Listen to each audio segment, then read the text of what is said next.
Hello everyone, this is Dr. Quintin Subong from PsychTrans Psychological Services in Dasmariñas City in the province of Cavite. And this time, let's talk about obsessive compulsive disorder. What is this disorder? It features a pattern of unwanted thoughts and fears or obsessions that lead you to do repetitive behaviors or compulsions.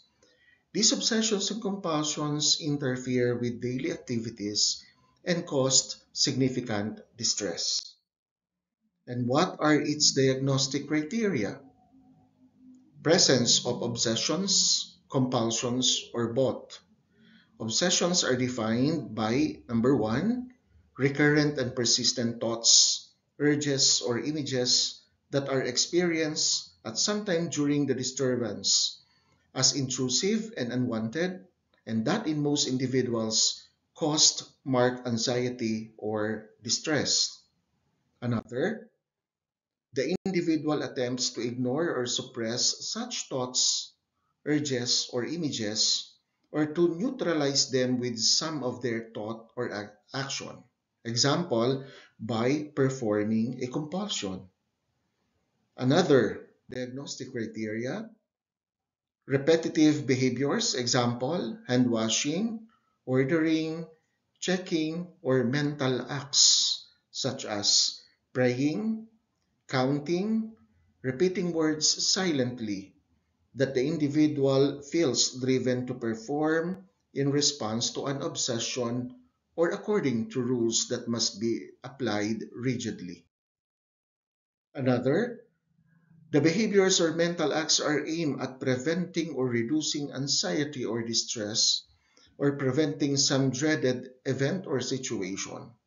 However, these behaviors or mental acts are not connected in a realistic way with what they are designed to neutralize or prevent or are clearly excessive. The obsessions or compulsions are time consuming. Example of this, take more than an hour per day or cause clinically significant distress or impairment in social, occupational, or other important areas of functioning. The obsessive compulsive symptoms are not attributable to the physiological effects of a substance. Example, a drug abuse, a medication, or another medical condition. The disturbance is not better explained by other mental health disorders. And what are the specifiers? With good or fair insight, the individual recognizes that obsessive compulsive disorder or disorder beliefs are definitely or probably not true or that they may or may not be true. Specifiers with the poor insight, the individual thinks obsessive compulsive disorder beliefs are probably true.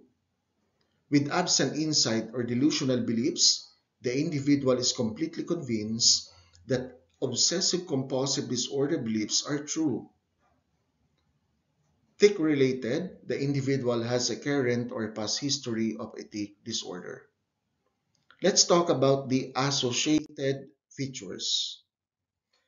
The sensory phenomena defined as physical experiences, example of this is physical sensations, just right sensations, and feelings of incompleteness that precede compulsions are common in OCD. Up to 60% of individuals with OCD report this phenomena. Individuals experience marked anxiety that can include recurrent panic attacks. Others report strong feelings of disgust. While performing compulsions, some individuals report a distressing sense of incompleteness or uneasiness until things look, feel, or sound just right.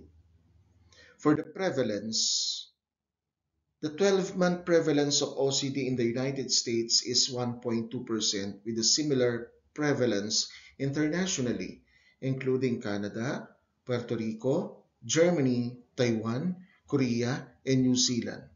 1.1% or 1 to 1.8%, uh, then women are affected at a slightly higher rate than men in adulthood, although men are more commonly affected in childhood. For the prognostic factors, temperamental, greater internalizing symptoms, higher negative emotionality, and behavioral inhibition in childhood are possible temperamental risk factors. Environmental, different environmental factors may increase the risk for OCD. These include adverse perinatal events, premature birth, maternal tobacco use during pregnancy, physical and sexual abuse in childhood, and other stressful or traumatic events. Genetic and physiological.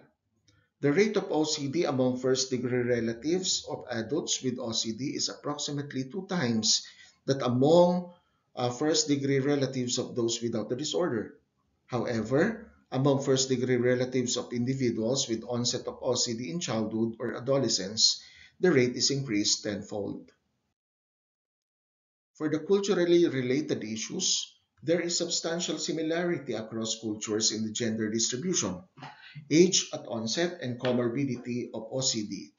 However, regional variation in symptoms expression exists, and cultural factors may shape the content of obsessions and compulsions.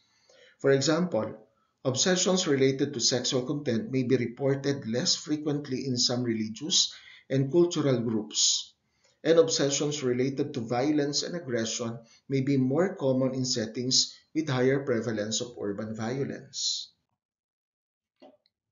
The differential